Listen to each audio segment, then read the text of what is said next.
The phone's ring sliced through the quiet of my kitchen, like a blade through fog, jarring me from the warmth of my morning coffee.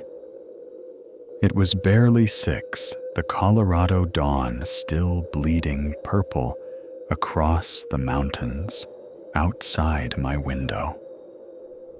Few people had my number, and fewer still would dare call at this hour. My hand hesitated over the mug, steam curling upward as I glanced at the screen. Pinnacle Mining's number glowed back at me, sharp and insistent. Something was wrong.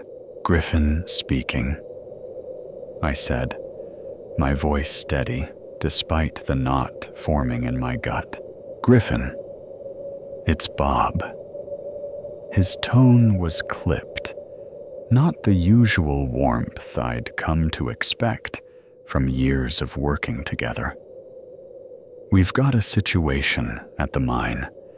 I need you to take a look. I set the mug down the ceramic cool against my palm. What kind of situation? Bob hesitated, a rare crack in his usual bluntness. It's unusual. Not a structural issue, not exactly.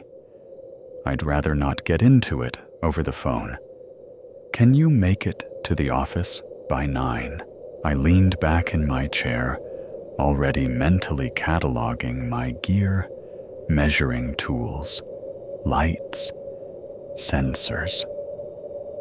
Pinnacle was one of the largest operations in the state, and Bob wasn't the type to spook easily.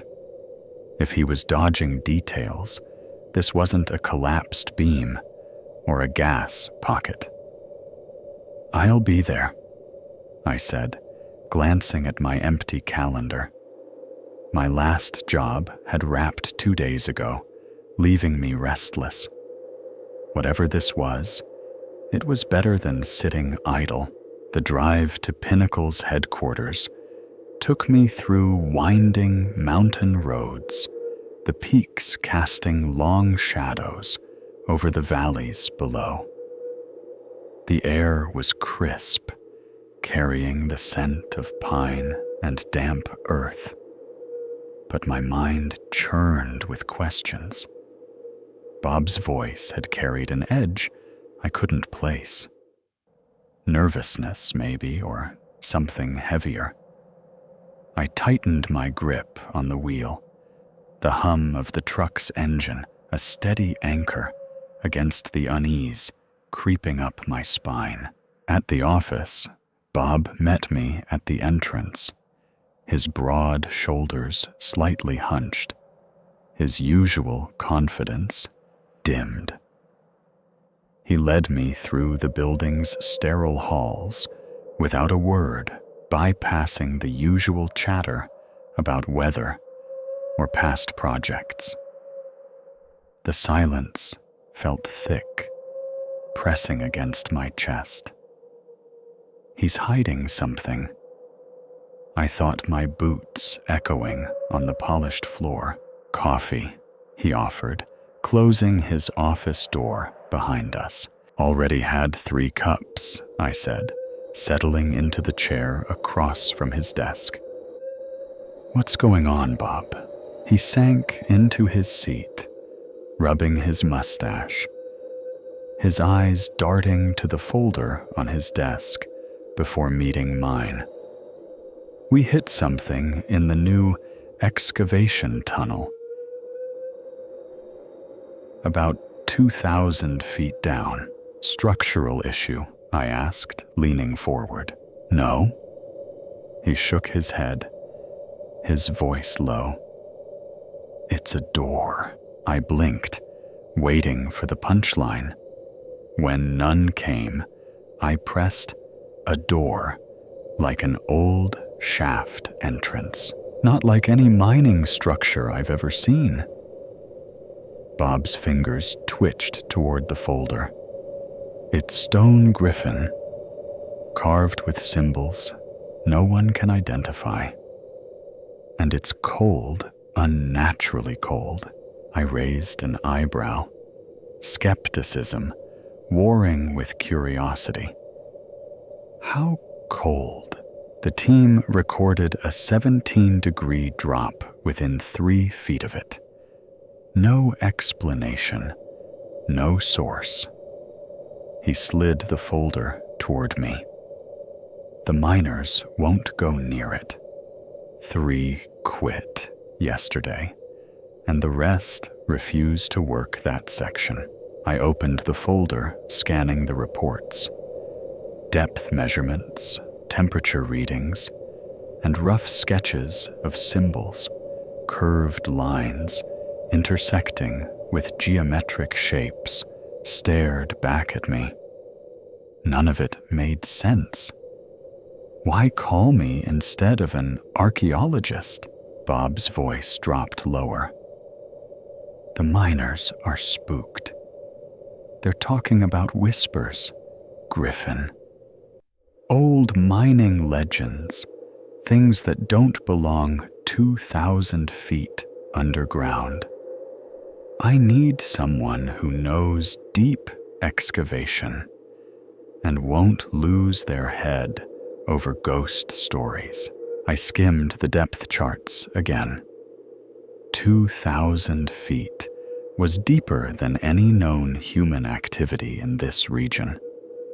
Native American artifacts, maybe, or early settler relics, but a carved stone door. That was something else entirely. This is deep, Bob. Deeper than anything on record. That's what's got me worried. He straightened some papers, avoiding my gaze. I've arranged for documentation. A photographer's coming tomorrow, a kid named Theodore Wilson from Aurora Documentation Services. I don't need a photographer, I said, irritation creeping in. This job already felt like a puzzle I didn't want to solve, and babysitting a rookie wasn't helping. The board insists, Bob said, his tone final. They want records, whether this is an archaeological find or just something else. A knock interrupted us. Bob called for the visitor to enter, and a young man stepped inside, clutching a camera bag like a lifeline. Theodore Wilson. Theo was slim, with tousled brown hair and eyes that flickered with nervous energy. Mr. Blackwood, he said, his voice trembling slightly. I'm Theodore Wilson. Call me Bob. Bob stood, shaking his hand. This is Griffin Hayes, the specialist you'll be working with. Theo turned to me, his handshake firmer than I expected for someone who looked like he'd never seen a hard day's work. Nice to meet you. You ever been in a mine? Before I asked, studying his clean hands unmarked by calluses. No, he admitted, shifting his weight. But I've worked in confined spaces, caves, abandoned buildings. This is different, I said, keeping my tone even. 2,000 feet underground through narrow passages. Some people crack under that pressure. I'll be fine, he said, but his voice betrayed him thin and unconvincing. Bob cleared his throat, spreading papers across his desk. These are the preliminary reports. The miners sketched the symbols they saw. The drawings were crude, but detailed swirling lines, angular shapes. Nothing I recognized from any culture or language. What do you make of these? I asked Theo, curious about his take. He leaned in his professional interest, momentarily overriding his nerves. They don't match any ancient script. I know not hieroglyphs, cuneiform, or anything from the Americas. That's what our consultant said, Bob added. Before he refused to go back down, I studied a sketch of the door itself, a massive stone slab nearly 8 feet tall, with no handle or visible mechanism. No way to open it, I asked. None they could find, Bob said. And the cold radiation gas levels, all normal. Just the cold. And he trailed off, and what I pressed. The miners said they heard things. Whispers. Could be air in the tunnels. Could be their imagination. They're rattled. Theo shifted uncomfortably beside me. It's probably just an old ceremonial structure, I said, more for his benefit than mine. Native Americans, early settlers. The cold could be a spring nearby. At that depth, Bob raised an eyebrow. There's an explanation for everything, I said, gathering the papers. Mind if I take these to review tonight? Be my guest, Bob said. We meet here tomorrow at 7. The earliest elevator goes at 7:30.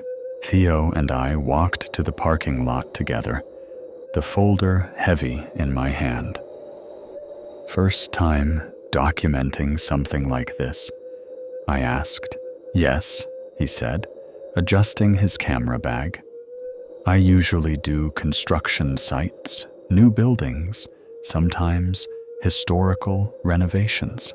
Don't let the miners' stories get to you, I said. Underground work breeds superstition, right? He nodded too quickly. There's always a logical explanation. I reached my truck. Get some rest. Tomorrow's going to be tough. That evening, I spread the reports across my kitchen table, the symbols staring up at me like a challenge. The measurements were straightforward depth, temperature, location. But the sketches, those swirling alien patterns, defied every archaeological context I knew. I poured a glass of whiskey, the amber liquid catching the light, and dug into research. Ancient civilizations in Colorado, underground structures, unusual, finds nothing matched. No culture had built anything that deep, especially not in North America. The deepest known sites were shallow caves, maybe 100 feet down. This was 2,000. Around 11, I called Theo. He answered on the first ring, his voice thin. Just confirming we're meeting at 7, I said. I'll be there, he said, sounding like he hadn't slept. You find anything about those symbols? Nothing solid, I admitted. Probably an undocumented tribe, or miners from the 1800s gold rush. At 2,000 feet, his skepticism mirrored mine. We'll know more tomorrow, I said, keeping my tone light. Bring extra batteries. It gets cold down there. I will. Good night, Mr. Hayes. Griffin Y. corrected. See you tomorrow. I packed my gear, specialized measuring tools, sample kits, high-powered lights, sensitive temperature sensors. Whatever this door was, I'd document it properly. But as I zipped the bag, a nagging feeling settled in my chest. Bob hadn't told me everything. 20 years in underground construction had honed my instincts, and something about this job felt wrong. Not supernatural nonsense. I'd seen too many unexplained phenomena resolved by science, but a deeper primal unease. I pushed it aside, set my alarm, and climbed into bed, the folder of sketches on my nightstand. Tomorrow, I'd find answers. The mining company's lot was nearly empty when I pulled in at 6:45, the dawn painting. The mountains in shades of gray and violet. I double-checked my gear, the familiar weight of the bag grounding me. Theo arrived in a compact sedan, his camera equipment packed in cases that looked pricier than his car. Dark circles shadowed his eyes. "Morning," I said, keeping it neutral. First-timers were always jittery before going underground. "Morning." He clutched a travel mug, his knuckles pale. "I brought extra batteries and memory cards, like you said." "Good thinking." I nodded toward the building. "Let's get our gear and head down." Bob met us in the equipment room, handing over hard hats with mounted lights, reflective vests, and emergency breathing kits. "The elevator operator will take you to level 7, he said, unfolding a map of the tunnel system. "From there, head east to Tunnel E15.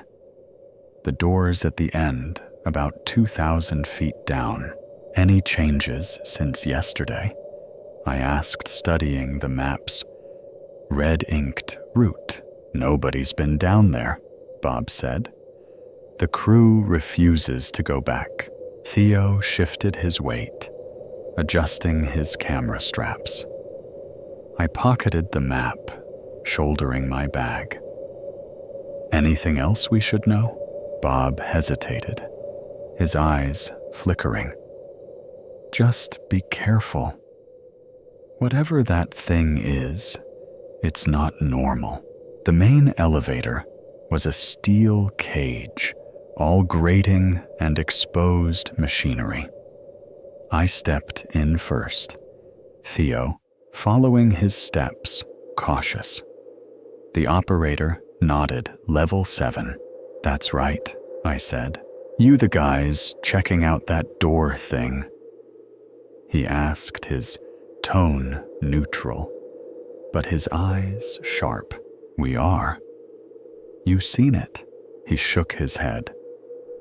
"My buddy Marcus was on the crew that found it. Quit the next day. 20 years underground, and he just walked away." The elevator lurched downward, the shaft walls blurring past rock and steel beams lit by sparse maintenance lights. Theo gripped the railing, his knuckles whitening. "First time in a mine shaft," I asked, keeping it conversational. He nodded, deeper than I expected. "We're only going a third of the way down," I said, pointing to the depth gauge as we passed 500 feet. "Some mines here hit 6,000. Those beams are reinforced steel in concrete. This shaft's as safe as a building elevator." He relaxed slightly, his grip loosening. "How long you been doing this?" 20 years, I said, watching the gauge climb. "Started in general construction, specialized in underground work. After 5, the air grew cooler, carrying the scent of earth and minerals, as we hit level 7 on 400 feet below the surface. "We walk from here," I said, as the elevator stopped. "Half a mile through the main shaft, then we branch into smaller tunnels." The main shaft was wide, built for heavy equipment, with bright overhead lights every 20 feet. Our footsteps echoed off the rock walls. "Modern mining's nothing like the old days," I explained, noticing Theo's camera already recording. "Safety standards, ventilation engineering, it's all tightly regulated. It's more advanced than I thought," Theo admitted, snapping photos of the tunnel's structure. "Those beams are set every 8 feet," I continued, "built to withstand a 6.0 quake. The ventilation replaces the air every 40 minutes.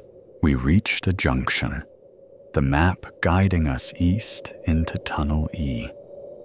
It was narrower, the ceiling dropping to 7 feet, the lighting sparser. I switched on my helmet lamp, Theo following suit. "Keep your light on from here," I said. "Tunnels get tighter, and some sections have minimal lighting." We walked single file, the only sounds our footsteps and the hum of ventilation fading behind us. The air grew heavier, pressing against my skin. "Are the miners superstitious?" Theo asked suddenly, his voice echoing in the confined space. "Some are," I said, ducking under a pipe. "It's tradition. Mining's got its legends. Tommy knockers, kobolds, spirits that knock before a cave-in. Old Cornish tales." Theo's pace slowed. "You ever heard anything strange down here?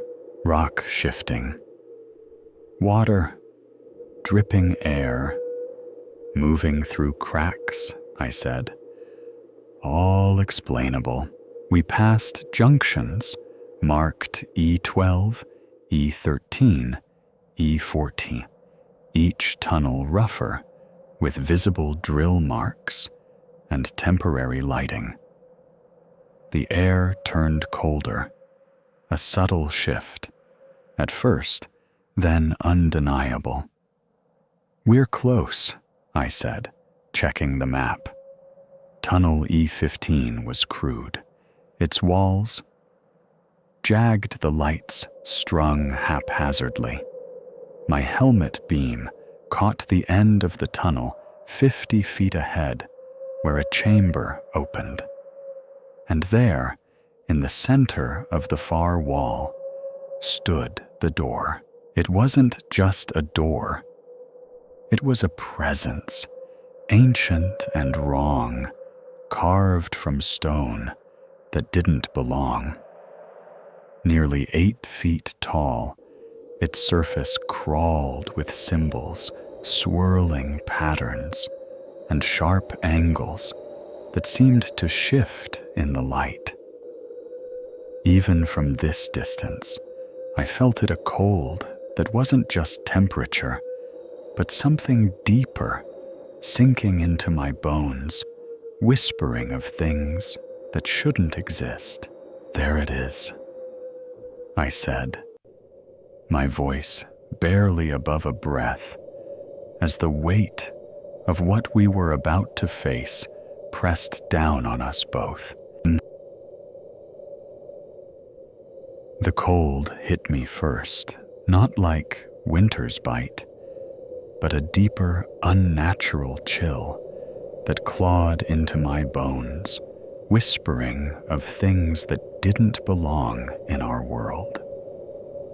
50 feet ahead, at the end of the tunnel E15, the door loomed a massive slab of stone, its surface alive with carvings that seemed to writhe in the dim glow of my helmet lamp.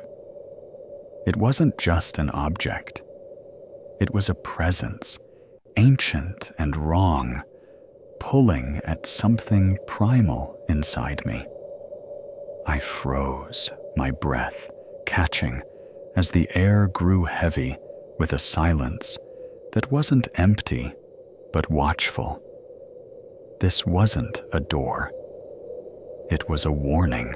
That's not what I expected, Theo whispered beside me, his voice trembling like a leaf in a storm.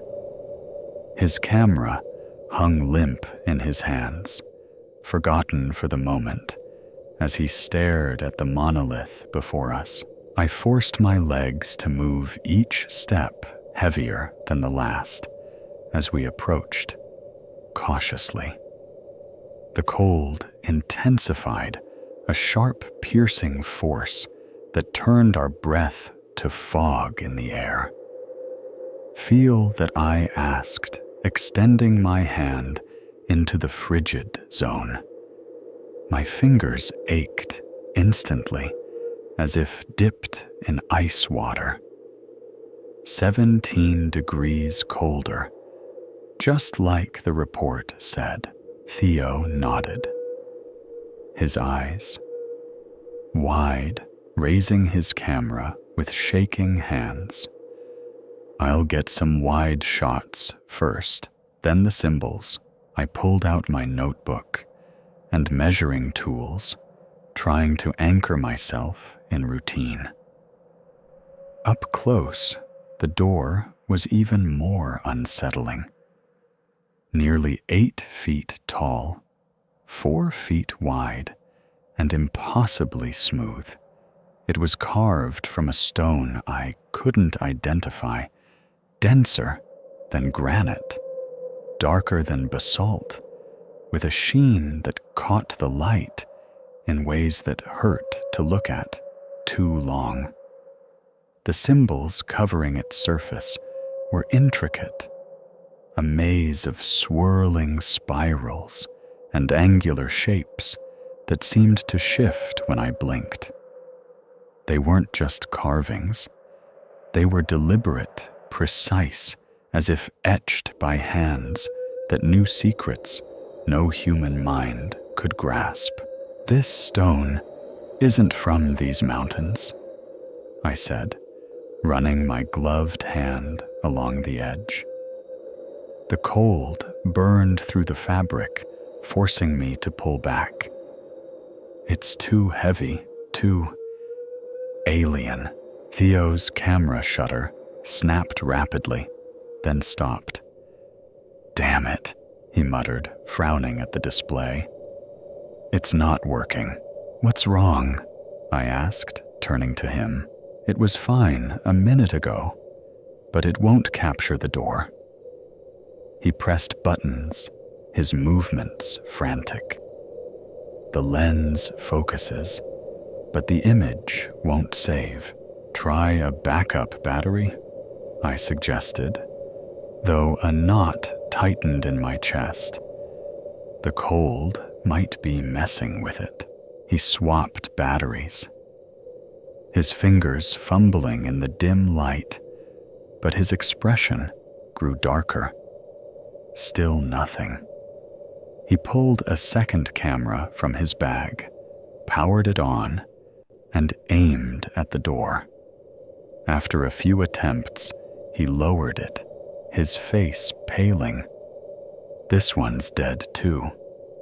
They power on, but they won't shoot the door." "Point it at me," I said, testing a theory. He raised the camera, snapped a shot, and the shutter worked perfectly. "Now try the door again." He aimed, pressed the button, and nothing happened. His breath hitched a small, panicked sound. That's not possible. Equipment can act up underground," I said, though I'd never seen anything like this. Pressure, magnetic fields, static, could be anything.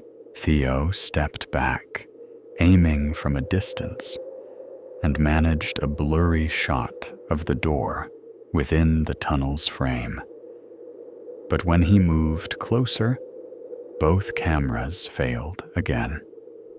"I don't like this," he said, his voice tight. "Something's wrong with this place. Focus." "Griffin," I told myself, turning back to the door. "Let's document what we can. I'll measure the symbols. You try different angles." I traced the outline of a spiral near the door's center, my pencil scratching against the notebook. The stone felt unnaturally smooth, almost polished, despite its ancient appearance. "The craftsmanship is unreal," I said, my voice echoing in the chamber. No modern tools could carve this precisely. My finger brushed the spiral, and a vibration hummed through the stone, subtle but undeniable. I yanked my hand back, heart pounding. "Did you feel that?" Theo didn't answer. He stood frozen, staring at the door, his camera dangling at his side. A low, grinding sound filled the chamber, like stone dragging against stone. My pulse roared in my ears as a hairline crack split the door's center, widening slowly. The massive slab began to swing inward, revealing a yawning darkness beyond. "Is it supposed to do that?" Theo's voice cracked, rising an octave. "No," I said, stepping back, my boots scraping the rough floor. "It's not." Cold air rushed out so frigid it burned my lungs with each breath.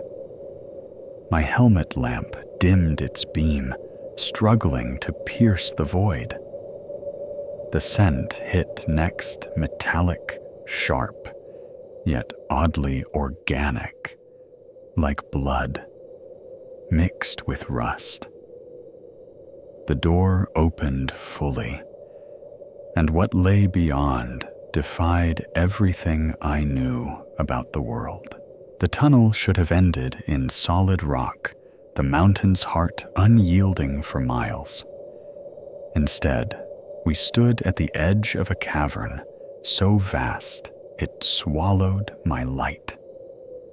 Towering structures rose from the floor, their surfaces gleaming with an inner glow that pulsed faintly, like a heartbeat.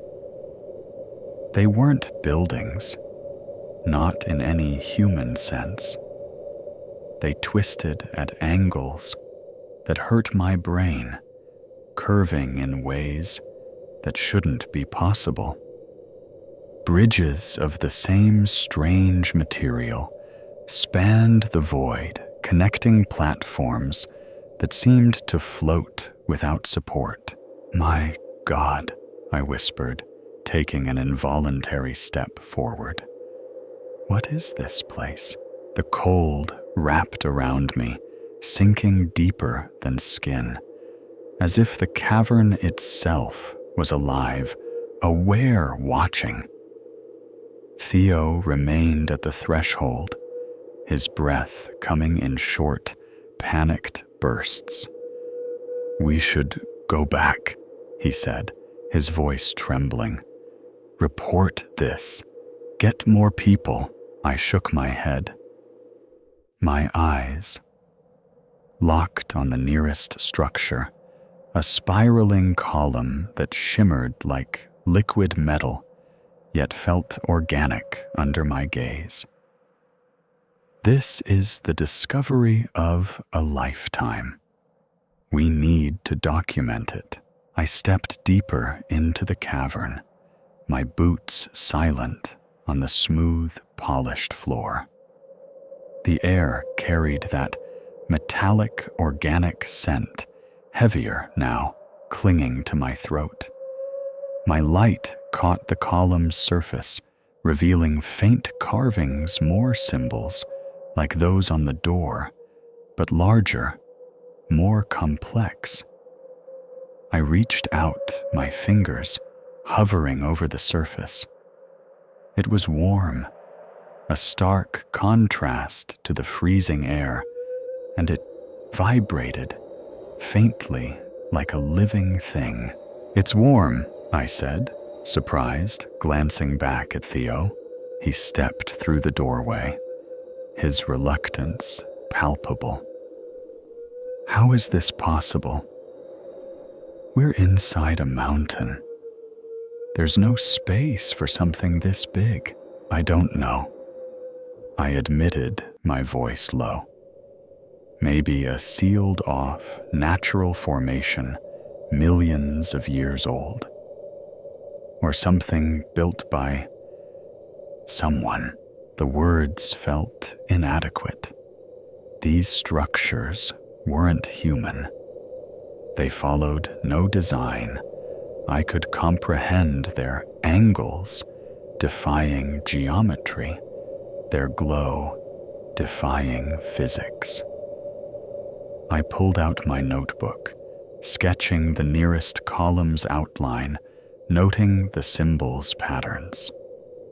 "Take photos," I told Theo, trying to stay professional, despite the awe and fear churning inside me. He raised his second camera, snapping shots, but his hands shook. "They're blurry," he said, checking the display. "Something's interfering with the focus." "Note the time and location of each shot," I said, kneeling to examine the floor. It was smooth, etched with subtle patterns that mirrored the door's symbols. And any strange sensations, the deeper we ventured, the stranger the cavern became. The floor sloped gently downward, leading to a central area where pathways converged. Above, massive, crystalline formations hung from the unseen ceiling, emitting a faint, pulsing light. Their glow waxed and waned in a rhythm that felt deliberate, almost alive. "Griffin," Theo said, his voice sharp with alarm. "Look up." I raised my head, and my breath caught. The crystals brightened momentarily, their light shifting through colors I couldn't name. "Are they responding to us?" Theo whispered, his camera forgotten. "Could be bioluminescent," I said, not believing it. "Or a mineral reaction to our presence. They look like they're watching us," he said, and I couldn't argue. The sensation of being observed grew stronger, a pressure at the back of my neck, like eyes boring into me from the darkness. "Let's keep moving," I said, pointing toward the central area. "We need to map the layout." Theo followed, but his steps were hesitant, his breathing rapid. Every shadow seemed to make him flinch. Every distant sound, a faint hum from the crystals, a drip of unseen water drew to a sharp glance. The temperature's dropping, I noted, checking my thermometer. Another 3 degrees since we entered. "You notice the sound?" Theo asked suddenly. "It bounces back wrong." He clapped his hands, and the echo returned, distorted, delayed, as if the cavern was larger than our lights could reveal. "It's like the space is bigger than it should be," he said, his voice unsteady. He was right. The acoustics suggested a vastness that didn't match what we saw, as if the walls stretched into unseen dimensions. We'd been exploring for nearly an hour when we reached the center, a circular area 30 feet across where the pathways converged. The floor here was darker, inlaid with concentric rings of symbols radiating from a central point. At that point was a pit perfectly circular, descending into absolute darkness. "What is that?" Theo asked, his voice barely audible. I approached, cautiously shining my light downward. The beam vanished into nothingness, revealing no bottom. "Looks like a shaft," I said, pulling out my depth finder.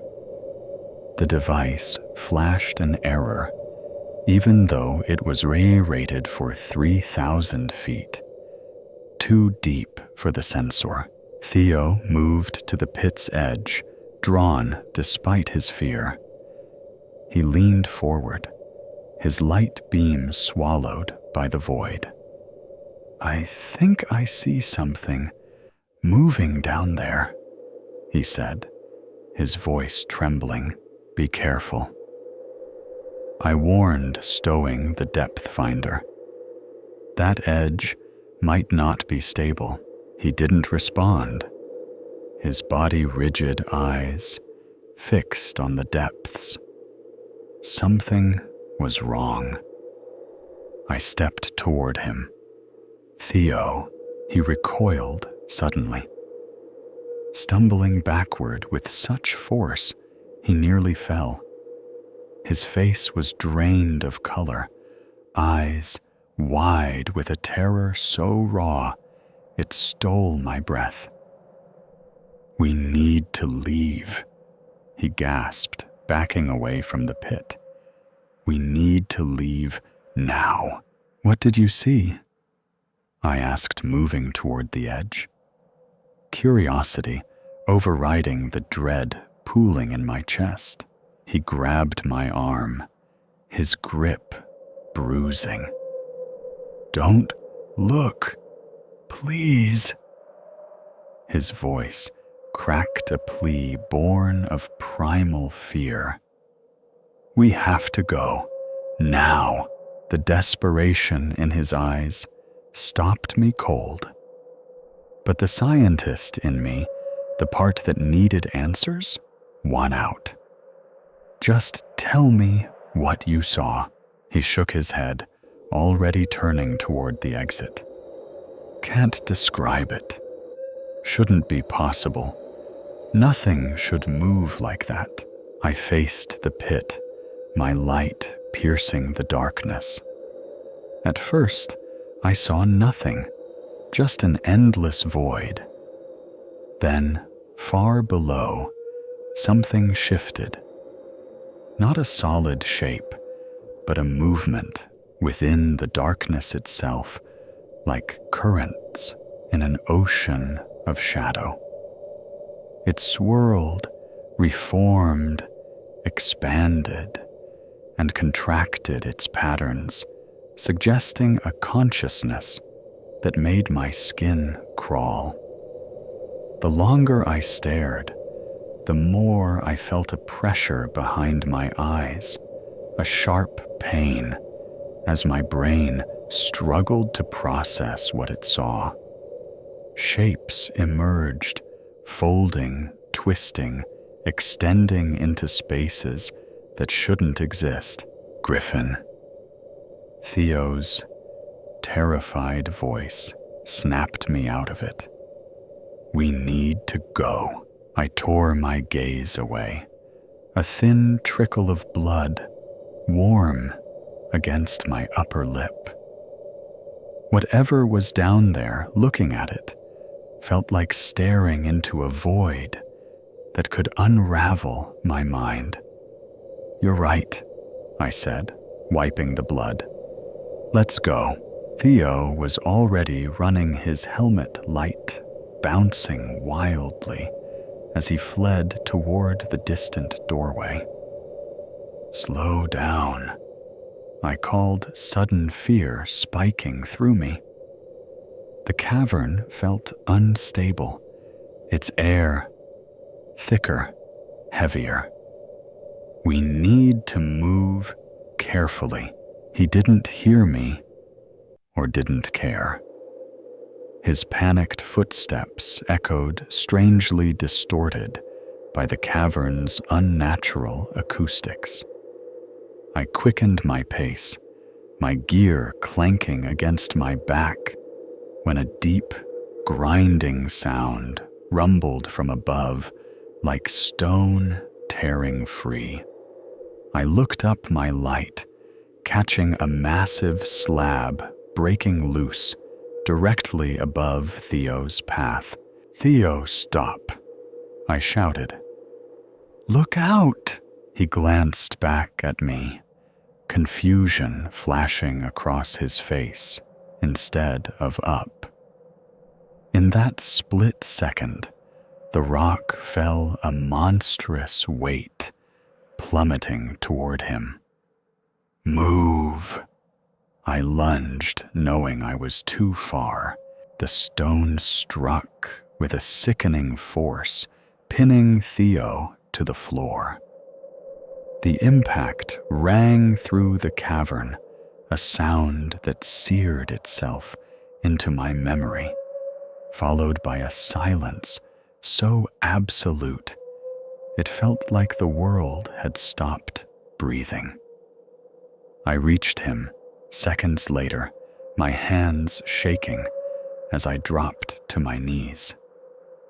The rock had crushed his lower body, blood pooling beneath him, black and glistening in my light.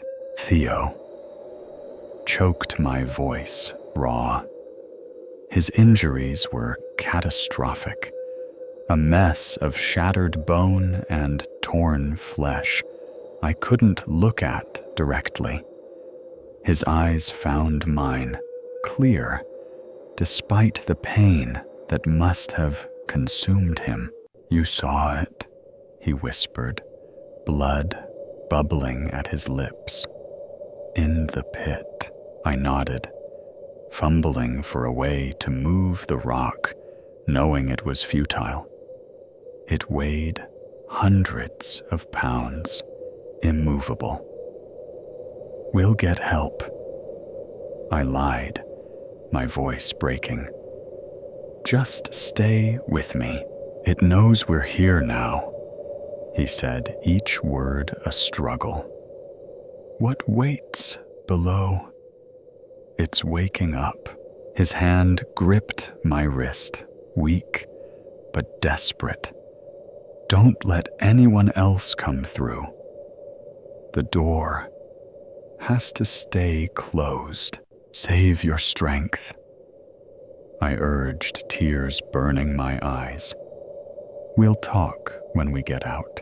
But his eyes were dimming, the light fading from them. His grip loosened, his hand falling limp. One last ragged breath escaped him, and then he was gone.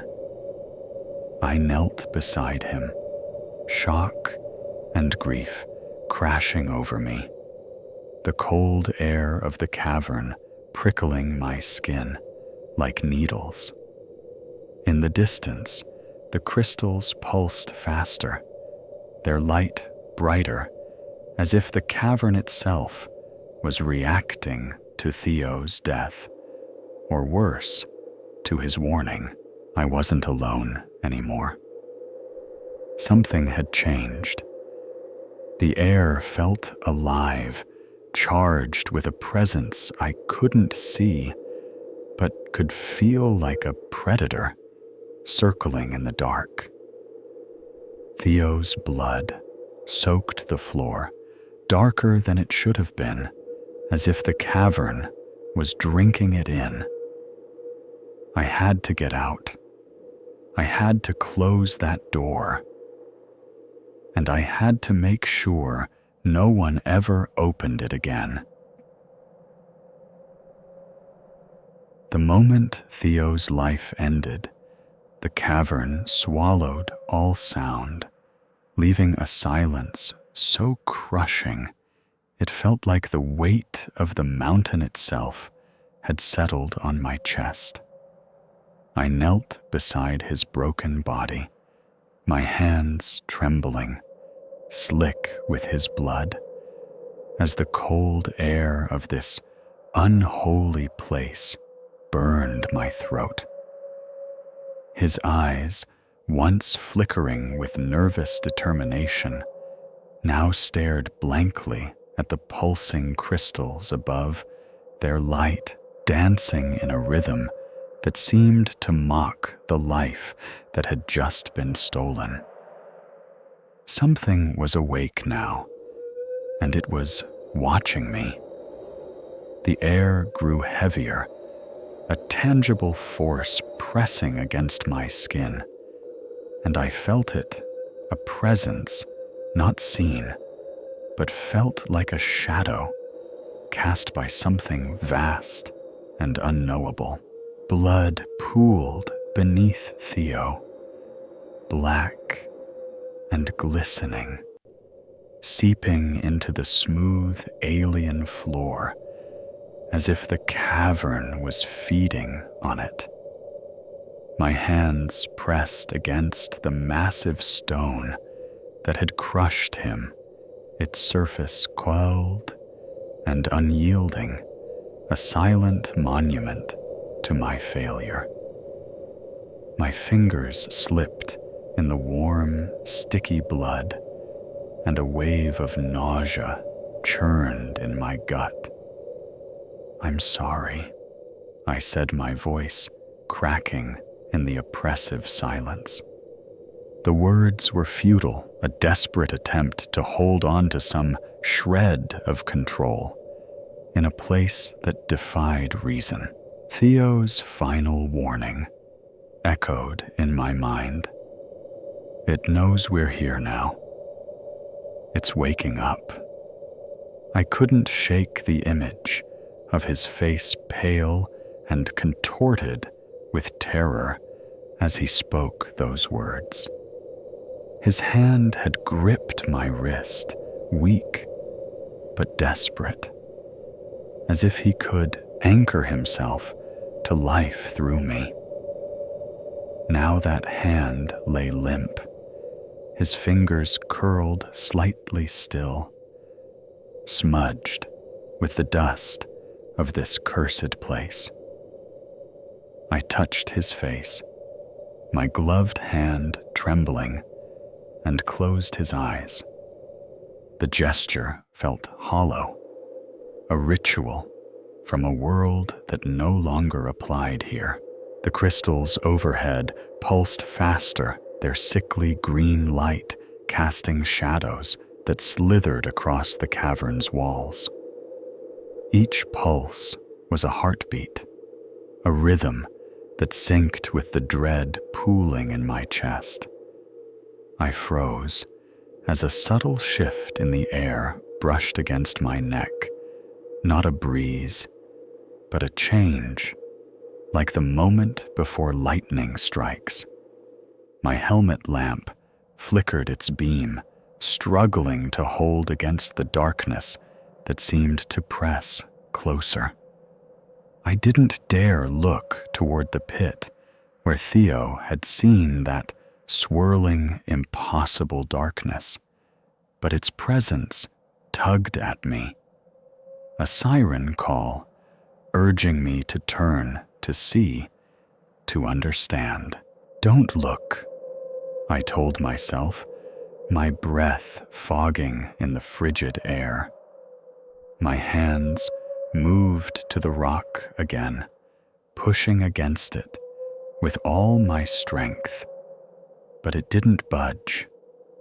It was hundreds of pounds, maybe more, a slab of stone that had fallen with such precision it felt deliberate. My muscles strained, my boots slipping on the blood-slick floor, but the rock mocked my efforts, its cold surface indifferent to my desperation. I collapsed against it, my forehead pressing into the stone, my breath coming in ragged gasps. The cavern felt alive, its walls vibrating with a low hum I could feel in my bones. The symbols etched into the floor, those same spirals and angles from the door, seemed to glow faintly, their patterns shifting when I wasn't looking directly at them. I blinked, and for a moment, I swore they moved, curling like tendrils, reaching for Theo's blood. I shook my head, trying to clear the illusion, but the unease grew, a knot tightening in my stomach. This place wasn't just a cavern. It was something else, something that knew we'd trespassed. I looked at Theo again, his face now serene in death, a stark contrast to the terror that had consumed him moments before. His camera bag was still slung across his shoulder, coated in dust and blood, a reminder of why we'd come here. I reached for it, my fingers numb from the cold, and unhooked it carefully, as if disturbing him might wake the cavern further. The bag felt heavier than it should its contents, rattling softly as I set it aside. My own gear was nearby, scattered, when I dropped to his side, and I gathered it with shaking hands, the routine grounding me against the chaos in my mind. "Why did you run?" I said, my voice barely audible. I replayed the moment, the panic in his eyes, the way he'd stumbled away from the pit, as if fleeing from something no human could face. He'd seen something down there, something that broke him in ways I couldn't comprehend. I wanted to believe it was a hallucination, a trick of the light in this alien place, but the blood on my hands told a different story. Whatever he'd seen, it had killed him, and now it was aware of me. The cold deepened, sinking into my bones, a chill that went beyond temperature. It was as if the cavern was breathing its icy exhales, wrapping around me, whispering secrets I wasn't meant to hear. I stood my legs unsteady and looked at Theo one last time. "I'll get you out," I said, the promise heavy on my tongue. I couldn't leave him here, not in this place that felt like a predator waiting to strike. But as I reached for him, the crystals pulsed brighter, their light searing my eyes, and I knew I wasn't alone anymore. The air shifted, not a sound, but a feeling, like the moment a predator locks eyes with its prey. I stood over Theo's body, his blood still warm against my skin, as the cavern's crystals pulsed with a rhythm that felt alive, their light now a sickly green that bathed the impossible structures in an otherworldly glow. Something was here with me, and it wasn't human. The cold tightened its grip, a vice around my chest, and I felt it, a presence, vast and unseen, stirring in the darkness beyond my light. It wasn't just watching. It was waiting, measuring me, deciding what I was worth. I grabbed Theo under the arms, my muscles screaming as I pulled his broken body free from the rock's shadow.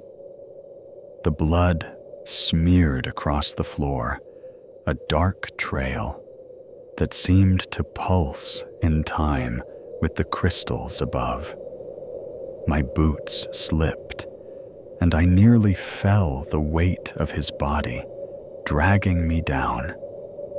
His lower half was a ruin, bones shattered, flesh torn, and I forced my eyes away, focusing on his face, still pale, but peaceful. "I'm getting you out," I said, my voice trembling in the oppressive silence. The words were a lifeline, a way to keep the fear from swallowing me whole. The cavern hummed a low vibration that crawled up my spine as if responding to my defiance. The symbols on the floor glowed faintly, their spirals and angles shifting in my peripheral vision, like a language trying to speak.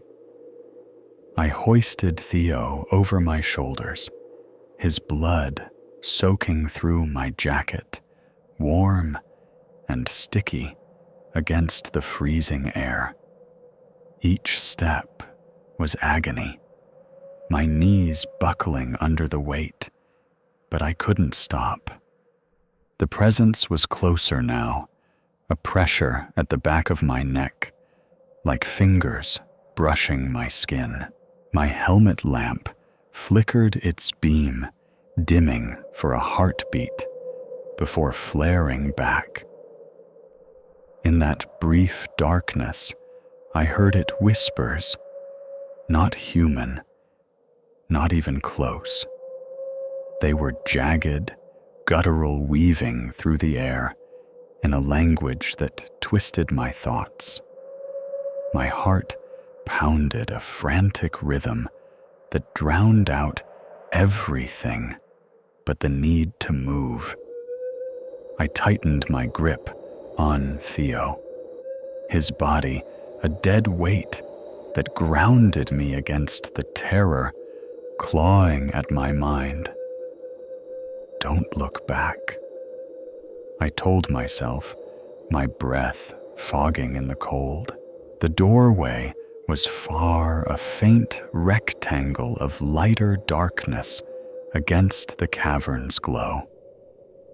The structures around me loomed their impossible angles, bending in ways that hurt to look at, as if they were alive, reshaping themselves to trap me.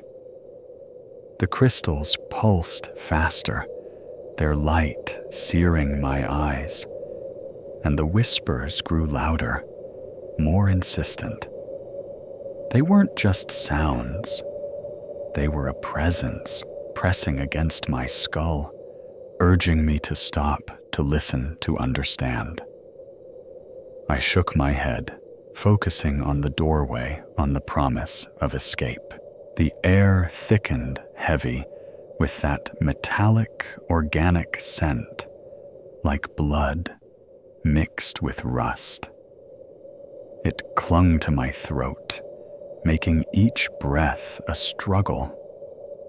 My legs burned, my shoulders ached, but I pushed forward, driven by a primal instinct to survive.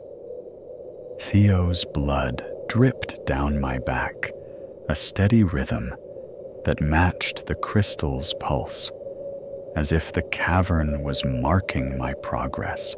counting my steps. The darkness at the edges of my vision seemed to move, not shadows, but something else, something that followed, silent but deliberate. I stumbled my boot, catching on a subtle ridge in the floor, and Theo's weight nearly pulled me down. My lamp flickered again, plunging me into darkness for a moment that felt like eternity. The whispers swelled a chorus of alien voices that clawed at my sanity. They were closer now, circling me, their words almost intelligible, but slipping away before I could grasp them. "Stay," they seemed to say. "See?" I gritted my teeth, forcing my legs to move the doorway, growing larger, but still so far.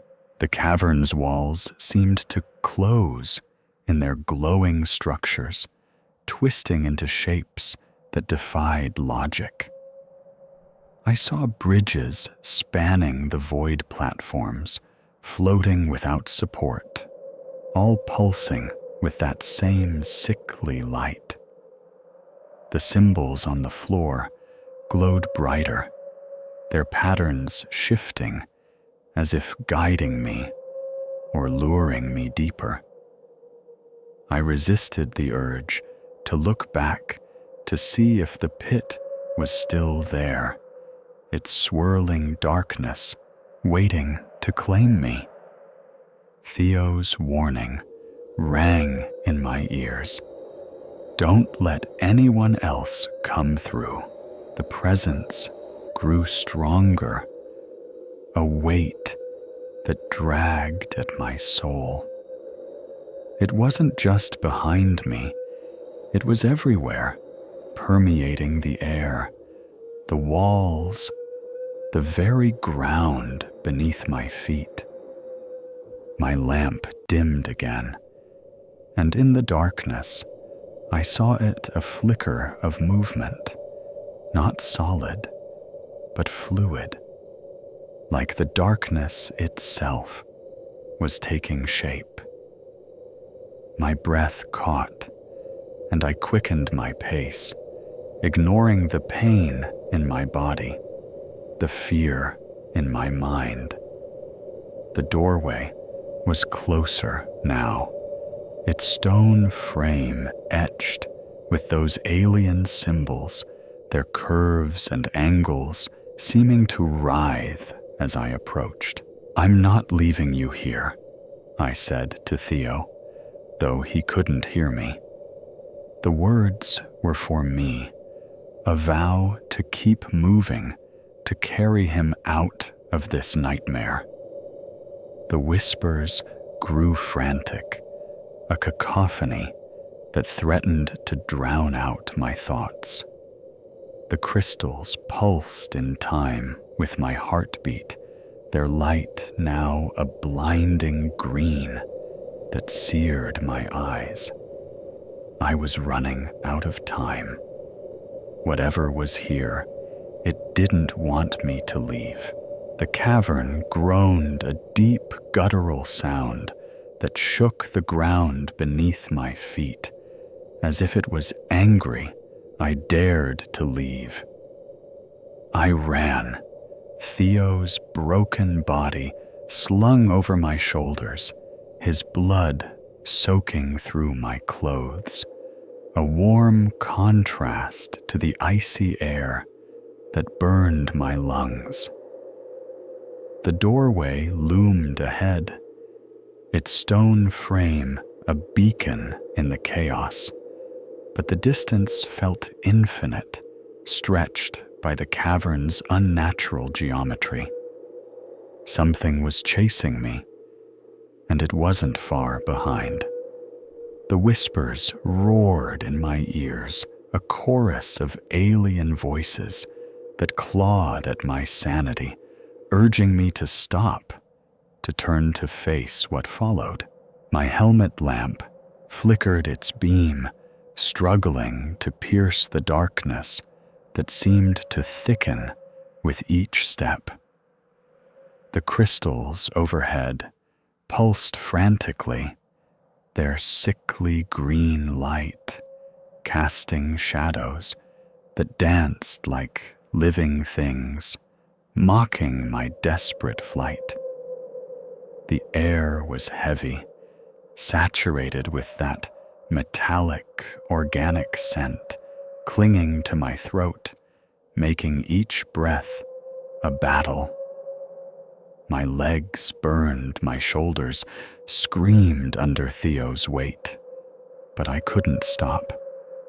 The presence was closer now, a pressure that pressed against my back like a hand reaching for me.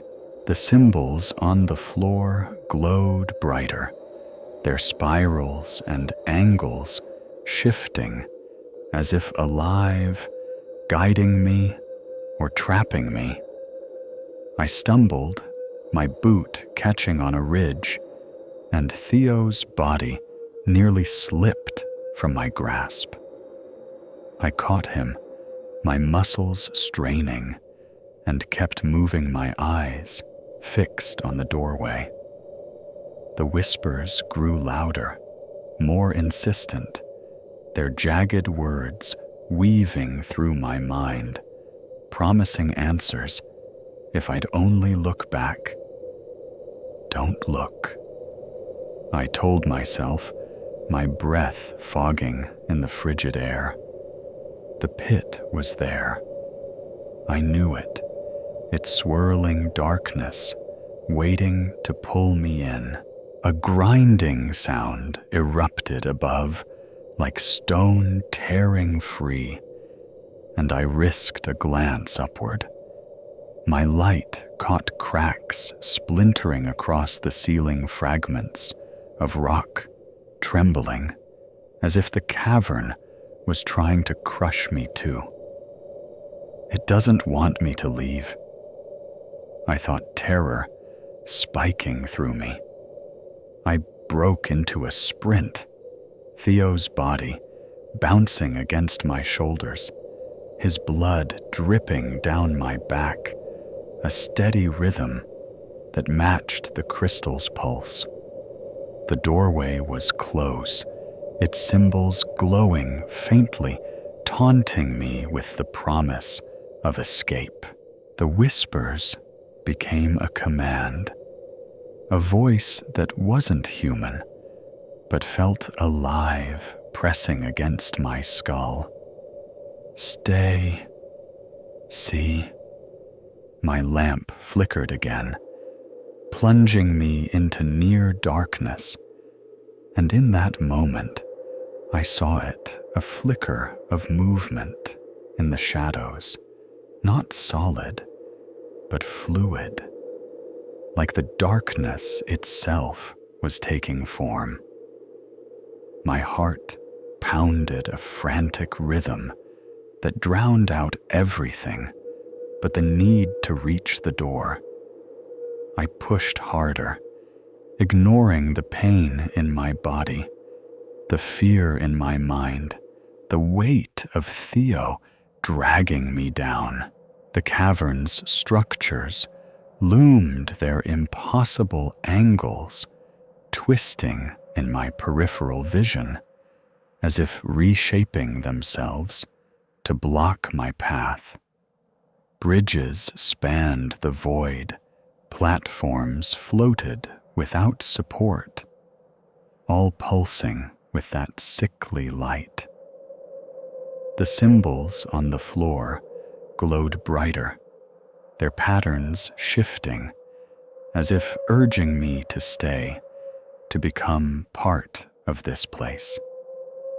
I resisted, focusing on the doorway, on the rough tunnel beyond, on the world I knew, or thought I knew.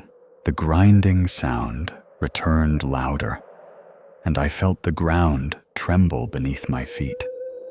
More cracks formed above stone, splintering, with a sound like bones breaking. I ducked my light, catching a fragment, falling narrowly, missing me. The cavern was alive, reacting to my escape, and it was angry. The whispers swelled a cacophony that threatened to drown out my thoughts, their words almost intelligible but slipping away before I could grasp them. "Stay," they said. See, I reached the doorway, my legs giving out as I crossed the threshold. I collapsed onto the uneven floor of Tunnel E15, Theo's body falling beside me, a lifeless weight that tore at my heart. The grinding sound roared behind me, and I turned to see the massive stone door swinging shut on its own. The symbols glowed faintly, their patterns dancing in my fading light, and for a split second, I glimpsed something in the cavern beyond a shape, fast and unnatural, rushing toward the closing door. Its form was fluid, twisting in ways that hurt to look at, like the darkness of the pit given life. The door sealed with a finality that shook the tunnel, the sound reverberating through my bones. The whispers stopped, leaving a silence so absolute it felt like the world had ended. I lay there gasping, my face pressed against the dirt, Theo's blood still warm against my skin. The tunnel's cold was different, earthly familiar, but the terror lingered a shadow that clung to my soul. The doors closing left a silence so deep it felt like I'd been buried alive, trapped in a tomb of my own making. I lay on the rough floor of Tunnel E15, my chest heaving, my body soaked with sweat and Theo's blood.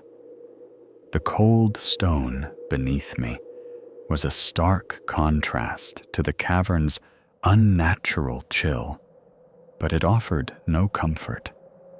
Theo was gone, and I'd brought him to this place. His broken body lay beside me, a silent accusation, his pale face barely visible in the dim glow of my helmet lamp. The weight of his death pressed down on me, heavier than the mountain above. I pushed myself up, my hands shaking as I reached for him. His eyes were closed now, a gesture I'd made in a moment of futile respect. But his face was still etched with the terror of his final moments. His blood had left a trail through the tunnel, a dark smear that seemed to mark my failure. I touched his cheek, my fingers numb, and said, "I'll get you home." The words were hollow, a promise I wasn't sure I could keep, but they were all I had.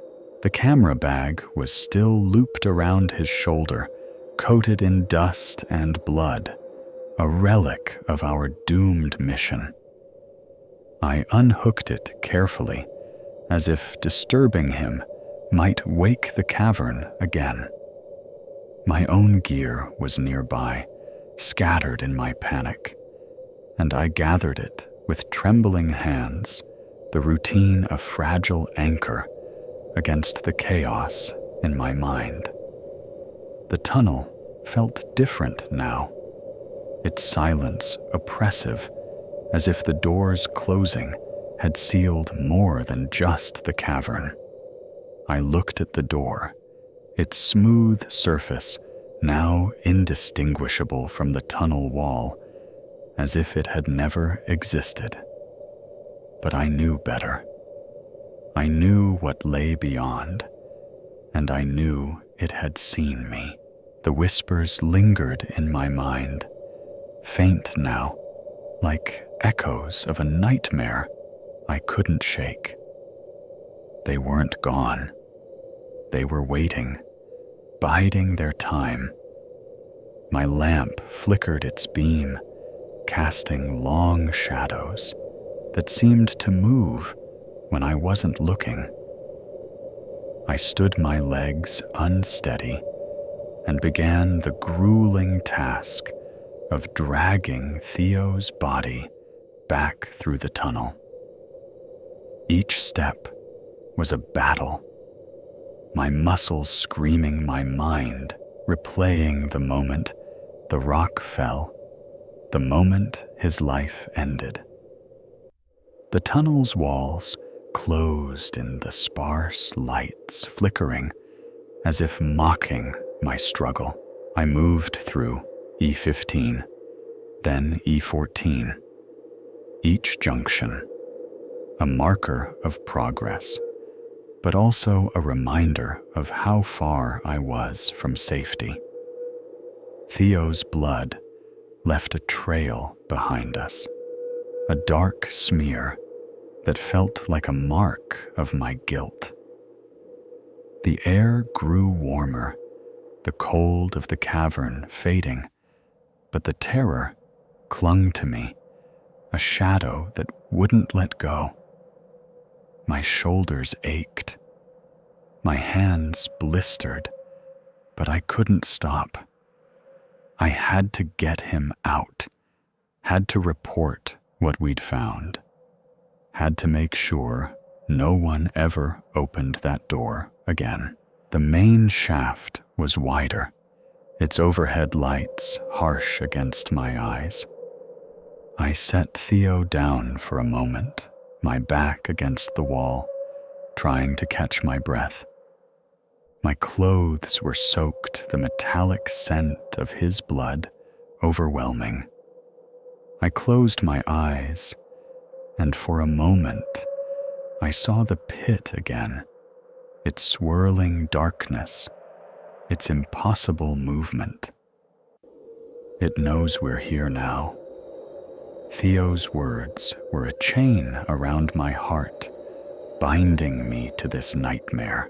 Footsteps approached, and I opened my eyes to see a mining crew staring at me from the end of the shaft.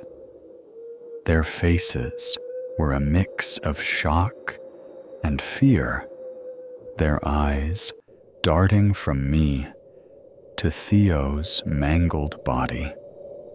"We need help," I called, my voice hoarse. "There's been an accident." The words felt inadequate. A lie that couldn't capture the truth.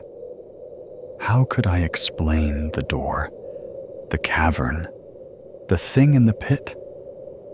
They rushed toward me, questions tumbling from their mouths, but I could barely focus. A supervisor placed a hand on my shoulder. "Medical teams on the way." "Can you walk?" I nodded, though my legs felt like they belonged to someone else. "Cave in," I said, my voice rising. "Tunnel E15. We found the door." He exchanged a glance with another miner, concern flickering in his eyes. "What door?"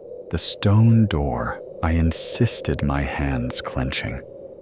8 feet tall, covered in symbols. It opened. We went through. His expression softened, not with belief, but with pity. "Let's get you to the surface. Medics need to check you out." "I'm not injured," I said, pulling away. The cameras We need the evidence, he nodded, allowing me to gather the bags. I clutched them tightly, as if they could prove what I'd seen, what had taken Theo. The elevator ride was a blur, the cage's rumble, a distant noise against the roar of my thoughts. I needed to report this. I needed to make them understand. But as I leaned against the elevator wall, Theo's blood drying on my skin, I knew the truth, whatever lay beyond that door, wasn't meant to be understood. And it wasn't done with me yet. The sunlight seared my eyes as we stepped out of the mine, a cruel mockery of a world that felt like a lie. Theo's blood crusted on my skin, its metallic stench clinging to me like a second shadow, a reminder of the nightmare I'd barely escaped. My hands gripped the camera bags, their straps heavy with dust and blood, as if they could anchor me to the truth I needed to prove. No one would believe me, not after what I'd seen. The mining lot buzzed with chaos, medics shouting, miners staring, officials scribbling notes, but their voices were a distant hum, drowned by the pounding in my skull. I needed to tell them about the door, the cavern, the thing in the pit, but the words stuck in my throat, jagged and impossible.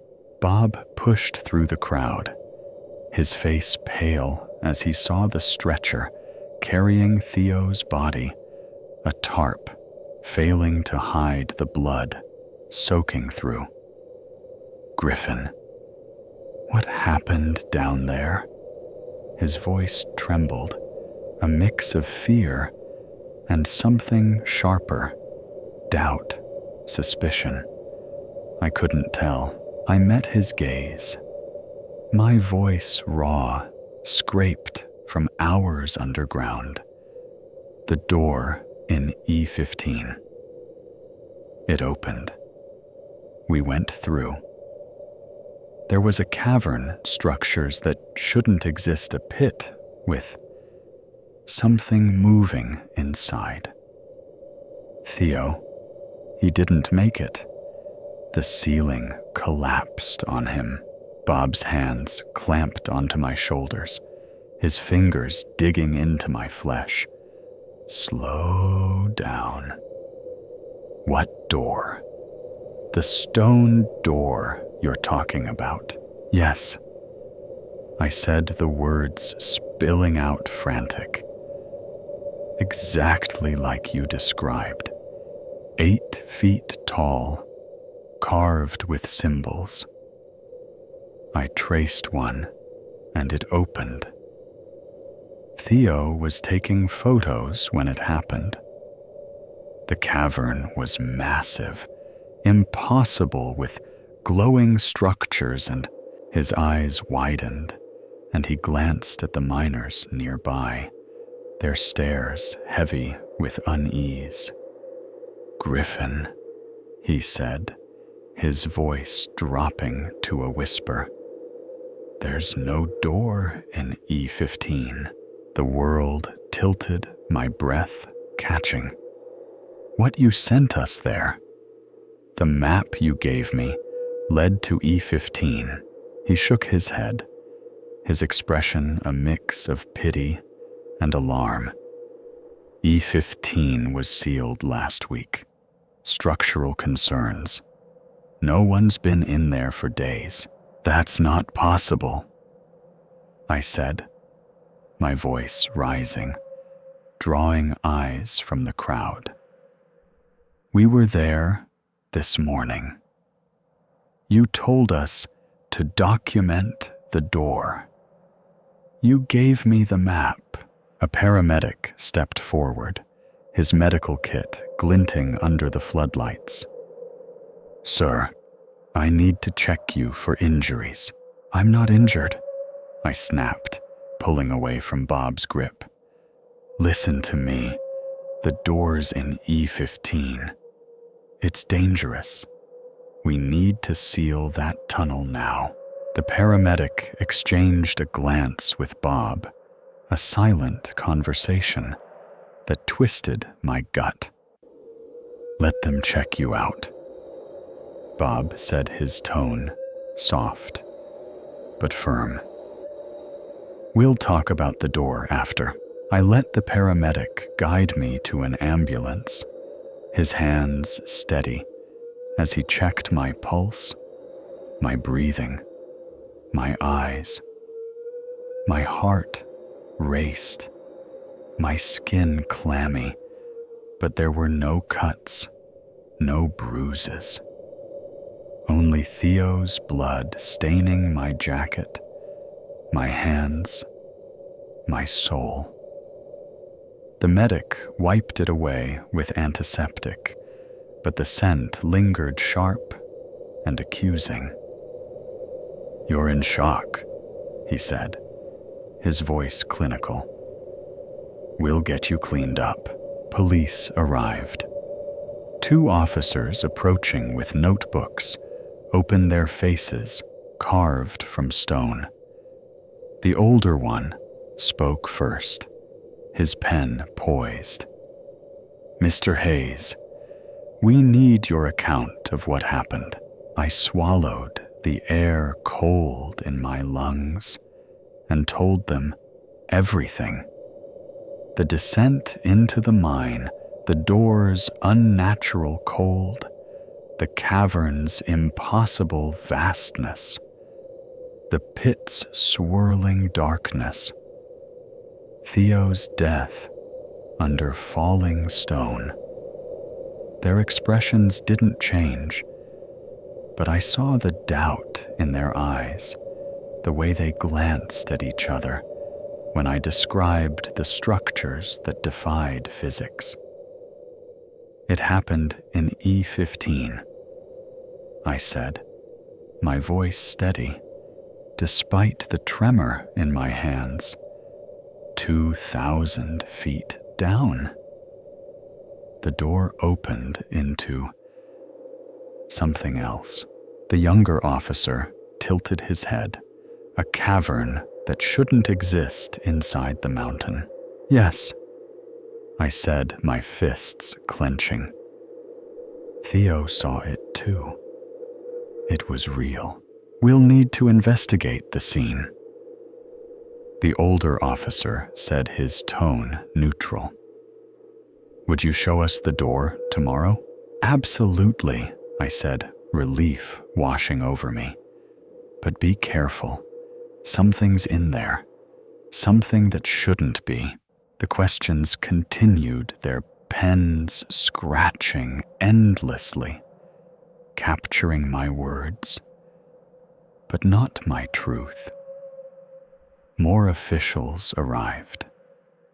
Mine safety inspectors, company executives, a coroner's representative overseeing Theo's body. The daylight bled away the sky, turning bruise purple over the mountains. Bob pulled me aside, his voice low, almost pleading. "Griffin, they're saying your story doesn't hold up." "What do you mean?" I asked, dread coiling in my chest. "E15 was sealed," he said, his eyes searching mine. "No one's been in there. Are you sure you're remembering correctly?"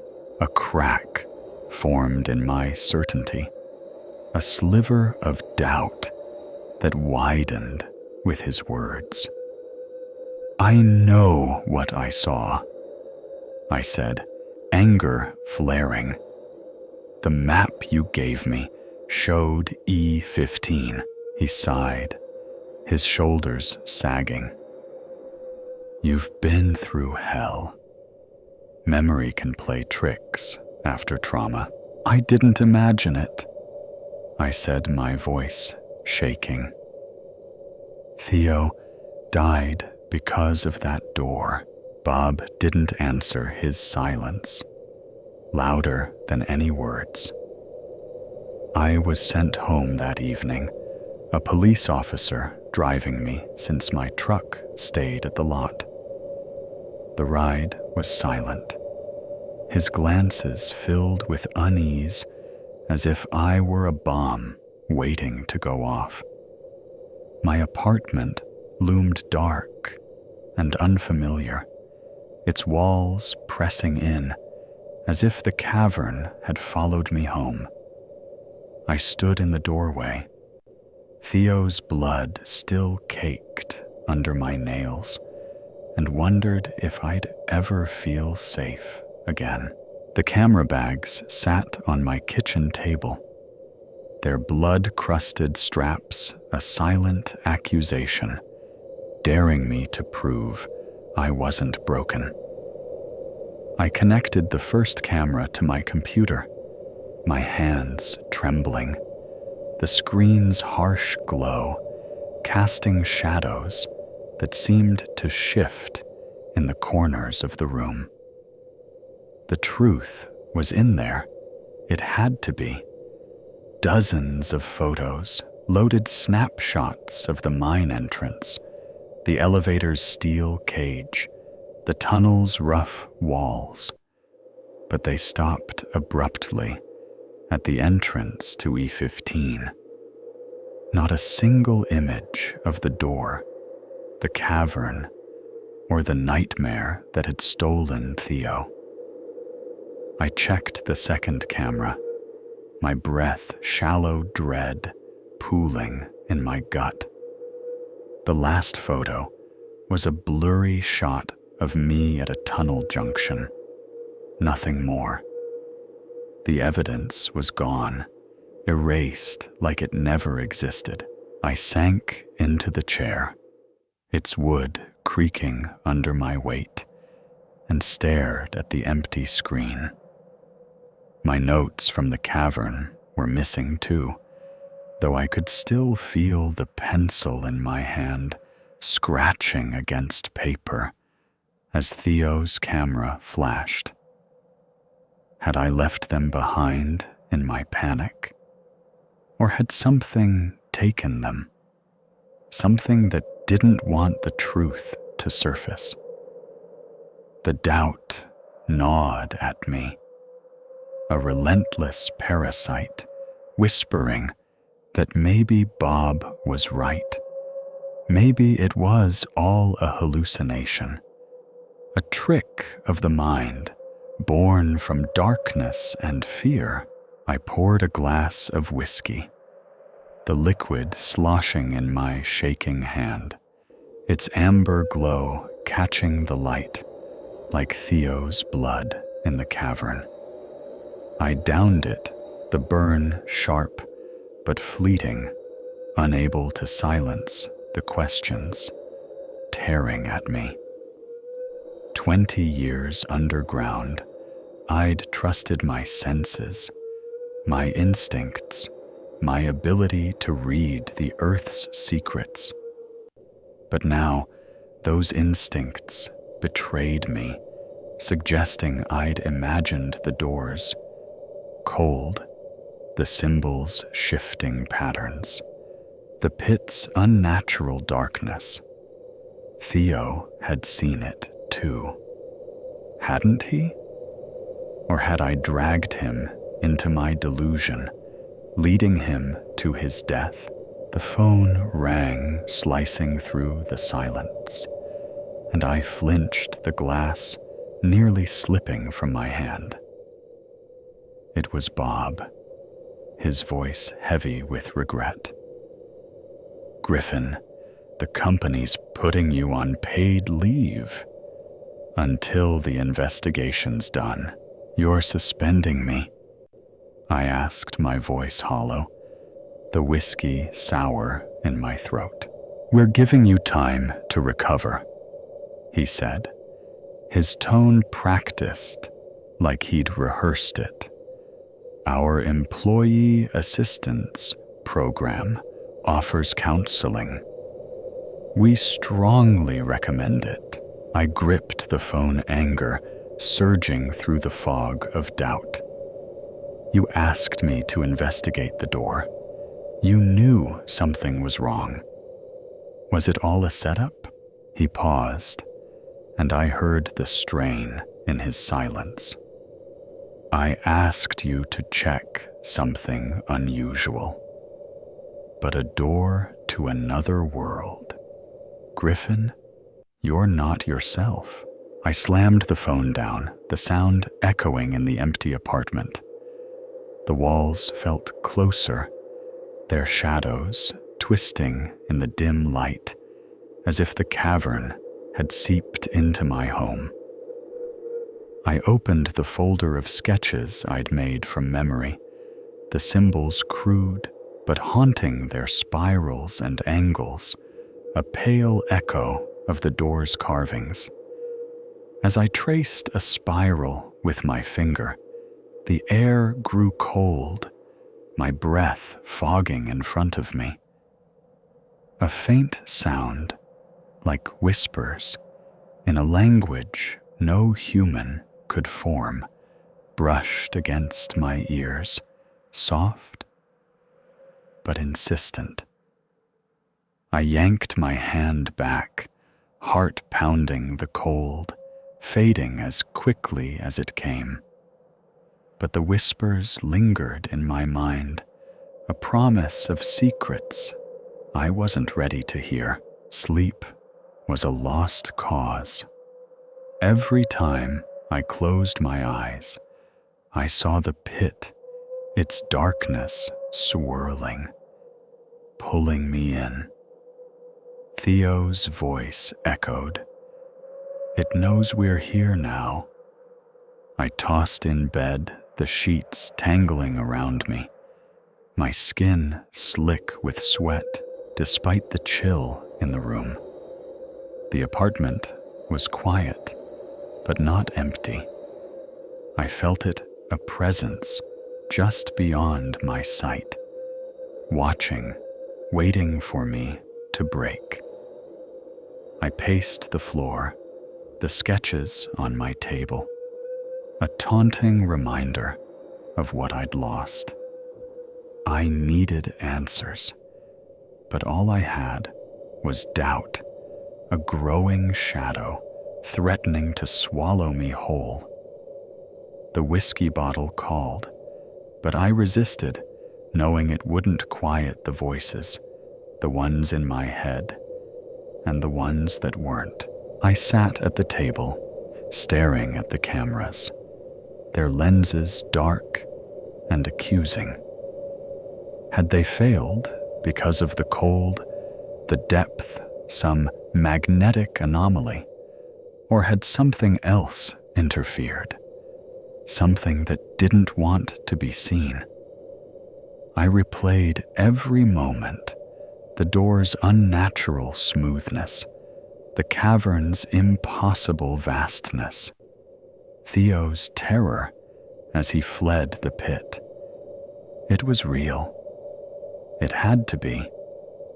But the empty memory cards, the missing notes, Bob's insistence on E15's ceiling, they all pointed to a different truth. One where I was a man undone by grief, stress, or worse.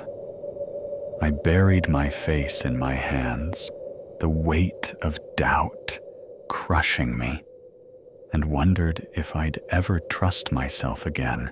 The morning dawned gray and heavy, a mirror to the fog clouding my mind.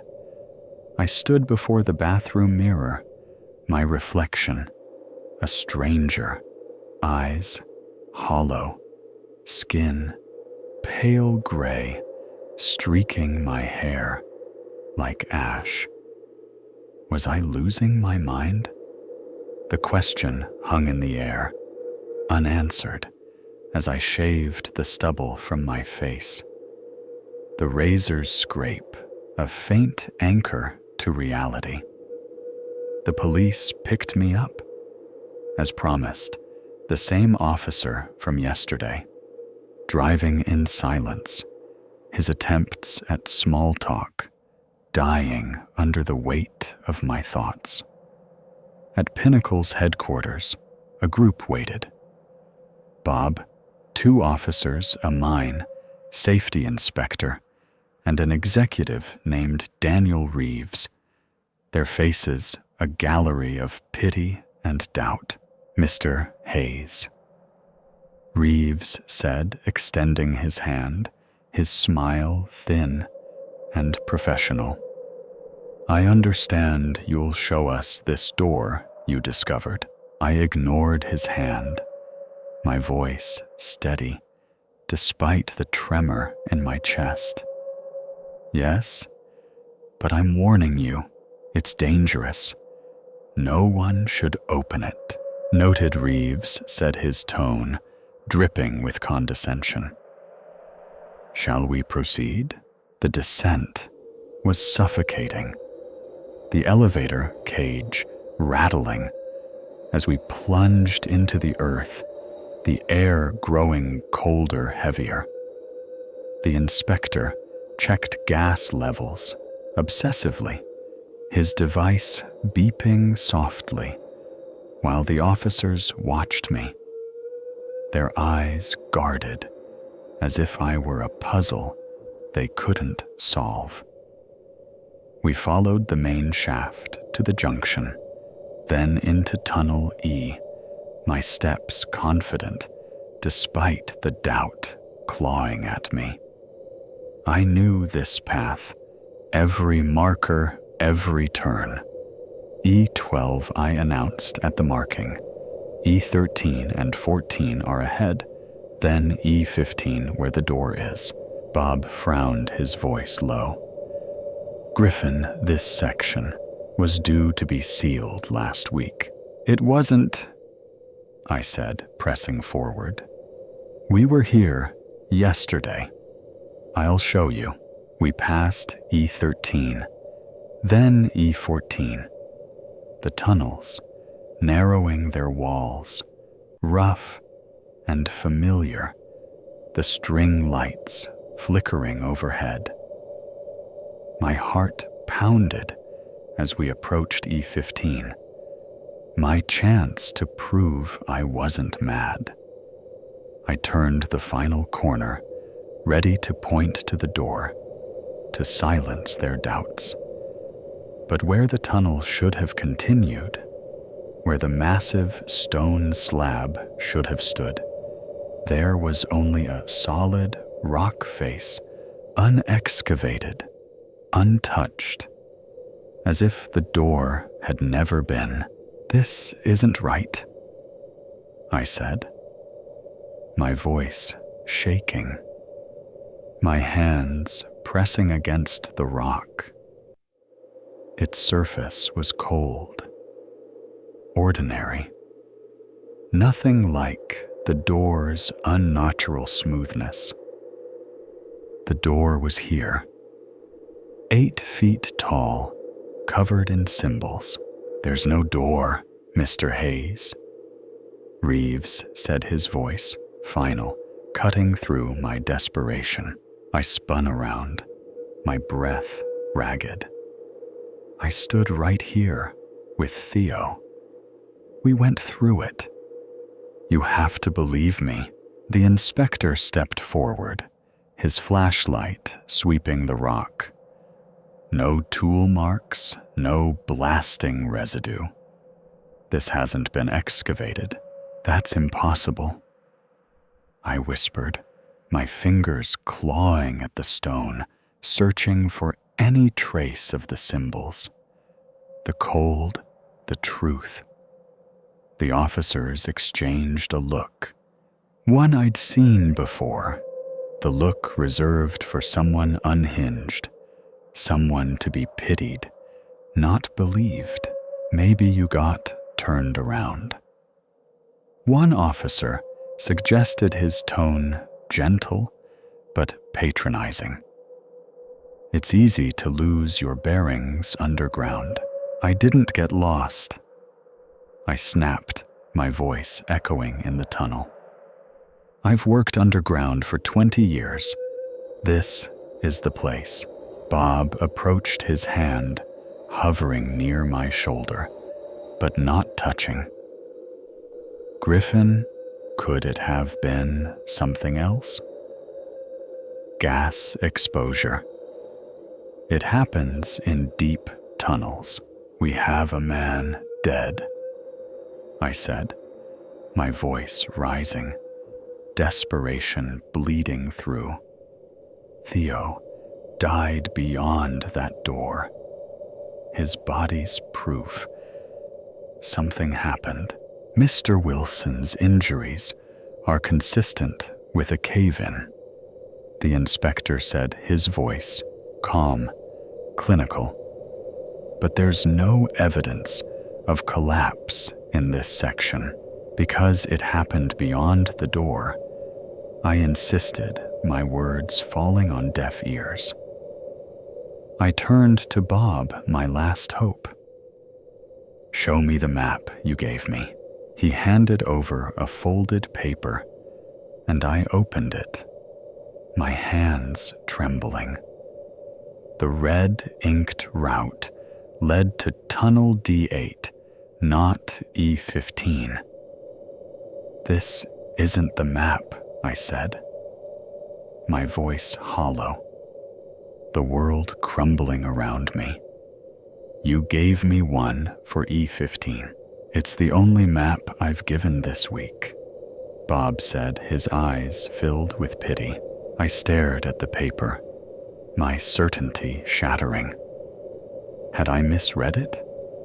Had I imagined the route, the door, the cavern?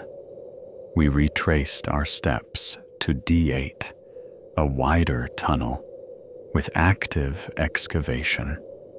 Its rock face ordinary, littered with tools and dust. I stood there, staring at the mundane scene, my mind reeling.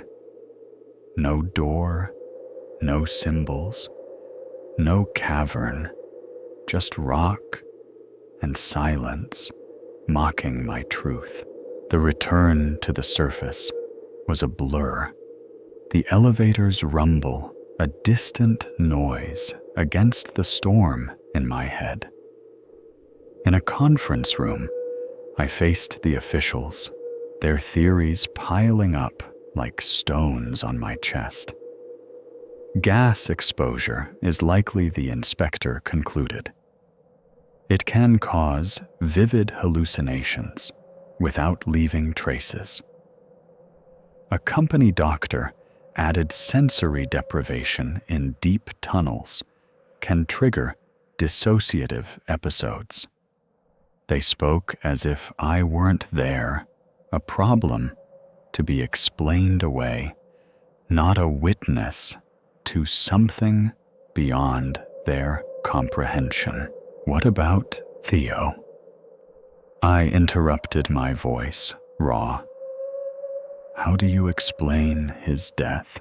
The room fell silent, the officers shifting uncomfortably. The coroner will determine cause of death, one said. Preliminary findings suggest crushing injuries from a collapse, which is what I said. I pointed out my frustration boiling over. Except it happened beyond the door in a cavern that shouldn't exist. Reeves leaned forward, his voice smooth but cold. Given the circumstances, Mr. Hayes, we believe it's best you take time off. Paid leave, of course, until the investigation's complete. You're suspending me. I said the words tasting like ash. We're helping you recover, he corrected, his eyes devoid of warmth. Counseling is available. We strongly recommend it. I looked around the table, finding no allies, not even in Bob, who avoided my gaze. "Fine," I said, my voice flat. "But this isn't over. Something happened down there. Something you can't explain." The meeting ended with paperwork, incident reports, statements, contact details for the company. Therapist. I signed without reading. My hands moving on autopilot. My mind trapped in E15, searching for a door that wasn't there. The church was a frozen cage, its pews filled with mourners whose eyes slid past me like I was a ghost. Theo's funeral was a quiet wound, his parents' grief a silent blade that cut deeper than any stone. I sat in the back, my hands clasped tightly, the memory of Theo's blood still warm in my mind, a stain no water could wash away.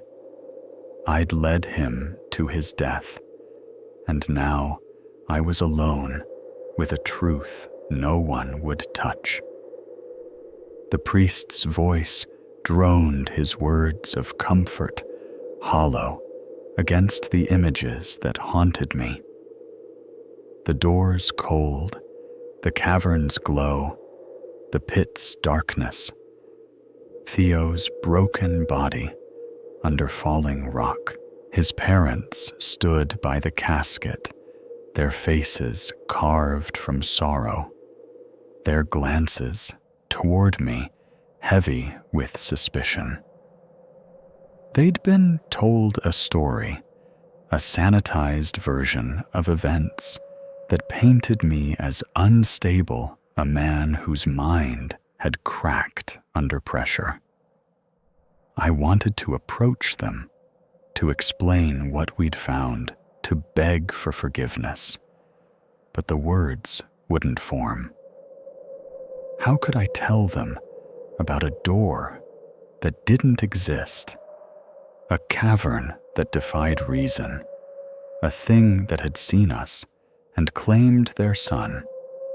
I stayed in my seat, a stranger in their grief, my guilt, a weight I couldn't shed. The service ended, and I slipped out before the crowd, the winter air biting my skin, sharp and accusing. My apartment was a prison, now its walls a canvas of obsession, sketches of the door's symbols, maps of the mine, clippings about unexplained phenomena pinned in frantic patterns.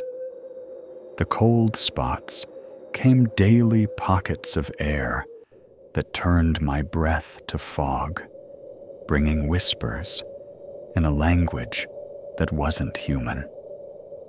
I recorded them, my voice shaking. Cold spot at 10:47 p.m. Whispers audible, indistinct duration, 15 seconds. My calendar was marked with red X's. 94 days since Theo's death, 3 months of unraveling my life, slipping through my fingers like sand.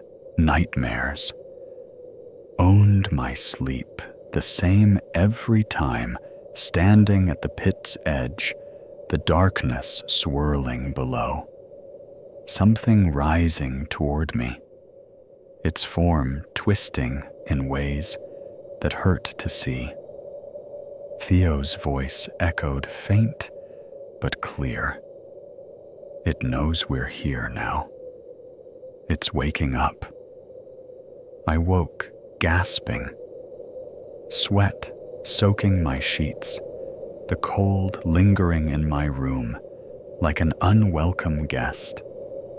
I avoided sleep, spending nights at my table, poring over my sketches, searching online for answers. Geological anomalies, ancient structures, anything to explain the door. Nothing fit. The symbols matched no known script. The depth was impossible. The cavern defied physics. The company called regularly, their voices polite but insistent, urging me to see their therapist, to admit I'd been confused, stressed, affected by gas. They wanted a tidy explanation, one that erased the door, the cavern, and Theo's death. I ignored them, my savings dwindling, my lease renewal looming, my world shrinking to the apartment's walls. My research consumed me, a desperate bid to make Theo's death mean something, to prove I hadn't imagined it all. I scoured forums, books, archives, chasing myths of underground gateways, but found only dead ends. One night, as I traced a spiral on my sketch, the air plummeted, my breath clouding in front of me. The whispers returned louder, almost words now promising secrets if I'd listen. My heart raced, my hand frozen above the paper, the cold seeping into my bones. I pulled away, the whispers fading, but the truth was undeniable. Whatever was beyond that door had followed me home. It wasn't just in my mind. It was in my apartment, in the air, in the shadows that moved when I wasn't looking. I grabbed my voice recorder, my hands shaking. Cold event at 11:42 p.m., temperature dropping, rapidly whispers present, increasing in volume. The device felt fragile, a flimsy shield against the unknown. My walls were a fortress of paper, now covered with red string, connecting symbols, maps, theories. My lease notice sat unopened, my bank account nearly empty, my life a ghost of what it had been. But none of it mattered. I needed to understand, to prove the door was real, to honor Theo's sacrifice. The whispers lingered, a faint echo in the silence, and I knew they weren't done with me. Something was coming, and I was running out of time.